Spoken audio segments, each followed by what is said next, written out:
wave number range, you would look that up on the Marx, not on Marx scheme, I'm looking on the Marx scheme.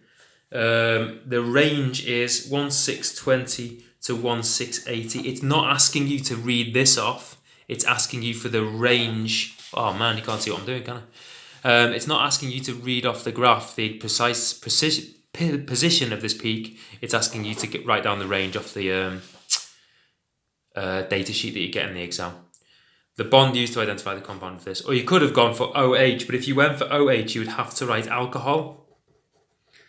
And the range for that is 3230 to 3550. You do not need to memorize these numbers, you get them in the exam. That, again, is a very easy question. Okay, predict the relative boiling point. I love questions like this because it really highlights those who've got their head around boiling points, melting points, structure and bonding. Predict the relative boiling points of these three compounds from the highest to the lowest boiling points. Justify in terms of intermolecular forces. Right, it's already told you it's intermolecular forces, so if you mention MC Bockel, I'll hunt you down. Alright? It's nothing to do with that. This is intermolecular forces are all weak intermolecular forces, of which there are three types. You've got van der Waals, you've got permanent dipole, and you've got H bonds. Alright, weakest to strongest. Although be aware that a van der Waals force can get pretty strong if you've got a large molecule. Alright, so I'm going to sort these out now. Very quickly. They're hydrogens, I'm not going to bother drawing them. C, C, C, O, H, O bond H, dun. And then that one is just C, C, C, C. Boop, boop, boop, bop, bop, bop, bop, bop, bop, bop. Alright then. So, very quick little summary here. This one cannot hydrogen bond because it has not got a hydrogen bonded directly to a NOF, a nitrogen, oxygen, and fluorine. But this one has got a delta positive carbon and delta negative oxygen. It's got a dipole. This can do permanent dipole, weak intermolecular forces. This one can hydrogen bond because it's got an O bonded to an H. So therefore you'll have a delta negative and a delta positive, which can form a bond to the lone pair of a neighbouring oxygen, delta negative, delta positive. And this one is just non-polar, that's just van der Waals forces. So I'm going to go with highest, second, third, and I would write that in 6 marks. And what would I get? How would I get the 6 marks? Let's just have a little look. 4.3. Where are you? 4.3. I'm getting all muddled up. Right. A level 3 answer has got the relative order of boiling points, which I've just done. The strongest intermolecular forces of all three identified, so I would get that mark.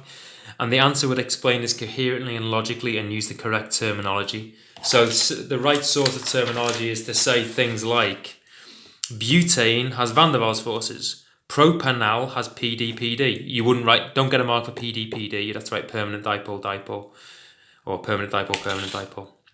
The strength of the intermolecular forces, you would have to say hydrogen bonds are stronger than dipole, which is stronger than van der Waals, or you could say require more energy to break or whatever. Propene, that one has hydrogen bonds. Yeah, I'd have got 6 marks on that. Of course I would. Alright, what would you have? Alright, you just need to know. It's just, I haven't practiced this paper, I'm looking at it and going, every single bit of this paper is absolutely fine when you take each question individually. You've got to get really good at it, and I know you're not having teaching at the minute, but actually, I hope you're getting this chance to sort of focus your mind on what you're good at and what you're bad at, and maybe trying to address it. I'm just thinking, how close am I to the multi-choice? Fairly close, but it's a 37-minute video. Oh man. I'm going to carry on. Right, 2 equations to show chlorine radicals. Chlorine radicals Cl dot. Can I remember this? Cl dot reacts with O3 to make O2. Hang on, I remember this. O3, 2O2, ClO dot. The chlorine is reformed, ClO dot. Let's just check I've done this right. Chlorine radicals react with ozone molecules. That there. 2O3s. Yeah. Chloropentafluoroethane. Chloropentafluoroethane. Right, ethane. Let's start with the ethane bit. I've done that bit. Chloropentafluoro. Well, hang on. It's going to have this many bonds. Chloropentafluoro. Penta means 5. Boom, boom, dum, dum, dum. 1 mark. Okay. 111 trifluoroethane. 111 trifluoroethane is one of the molecules that has been used as a refrigerant in place of CFCs. Why does it not lead to the depletion of ozone in the upper atmosphere? All right, the reason it does that is because it's got no CCl bonds. CCl bonds are weak and they can be broken by UV in the atmosphere, whereas the CF bonds and CH bonds that are in 1,1 trifluoroethane can't be broken by UV. Therefore, you don't make radicals. Therefore, you don't get depletion of the ozone layer. All right, cool. Strong, weak. Next, one of the steps in the synthesis of 1,1 trifluoroethane is the reaction of 1,1 difluoroethane with fluorine in a free radical substitution reaction. Write 2 equations to represent the propagation steps in this conversion. Right, so the first thing I do, get my arrows down. Write 2 equations to represent the propagation steps in this conversion of... Alright, so I'm turning trifluoroethane into... Well, I may as well put this down at the bottom because I know that's what we're ending up with. And I know that we're starting off with CHF2, CH3. So you just look at this here and you think, well, what's the difference between these two? Well, it looks like this H disappears and it becomes an F. Alright, so I hope you remember how to do these because I'm not struggling, it's just coming back to me. So I remember that there is, you start off with a radical.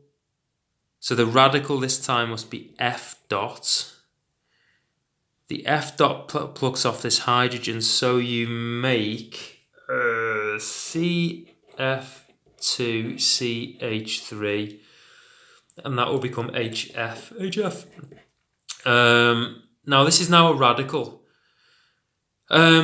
Now I said you can put the dot here. The mark scheme, it says credit the dot anywhere on the radical. So some people prefer to put the dot on the carbon that's had the hydrogen removed. So some people have it here. But the mark scheme in front of me says the dot can be anywhere on that radical. That's how I was taught it in school and university. So I'm sticking with it. And this is a very recent paper. So then CF2CH3 dot meets an F2, that's the bit that's weird in it, and then you reform your F dot. Okay, done. Overall, then you could see if I cancel that and that out, it's one and that. CH2, F2, CH3 plus F2. Right, okay, that's fine. You were really good at these at the time, so. Okay, a refrigerator contains this many kilograms of that. Calculate the number of molecules. All right, we don't deal with kilograms. Straight away, let's call that 1410 grams. 1410 grams, just getting my mark scheme on the right page. 1410 grams. Whenever you've got grams in an exam, turn it into moles and get your first mark. So to do that, you're going to divide by the MR. I'm not going to work that out because I've got it here, which is 84. That'll tell me the moles of trifluoroethane because I need to work out the molecules. So there's this many moles. There's 16.8 moles. All right, how many molecules then? Well, we know that 1 mole contains 6-ish, or this many, times 10 to the 23 molecules. And I've got 16.8 moles. So I'm going to go 16.8 lots of 6 times 10 to the 23. So I'm going to times by Avogadro's number, and that'll give me 1.01 times 10 to the 25. And it says 3 sig figs only, otherwise you don't get the second mark. So there was no point in doing that. Don't walk out of the exam without checking that you've done your sig figs right. Okay, there's a growing concerns about the use of 1,1,1 trifluoroethane as a refrigerant, as it is a greenhouse gas that absorbs some of the Earth's infrared radiation. That's the infrared, so it's UV comes into Earth, UV, and infrared comes out. So remember, when you're out in the sun, you need UV protection from the sun above. Infrared comes back off the Earth. So give one reason why bonds in molecules such as carbon dioxide absorb infrared. Now this actually comes from the infrared spectroscopy section that we did. The little bit of theory behind there is when infrared radiation hits a molecule, the bonds can vibrate or stretch. They absorb that infrared radiation and stretch or vibrate. So I would say they absorb infrared radiation and they vibrate or stretch. Okay, because they've got bonds. All right, you know that, for example, C double bond O, they absorb radiation of about 1700. They absorb it, and what happens is they start wobbling like mad when they absorb that radiation. So, yeah, anyway, carbon dioxide and 1,1,1-trifluoroethane absorb infrared radiation and the bonds stretch. Right, that is the end of questions 1 to 5. I'm done. I'll do the rest in a sec. Okay, so that'll be a separate video.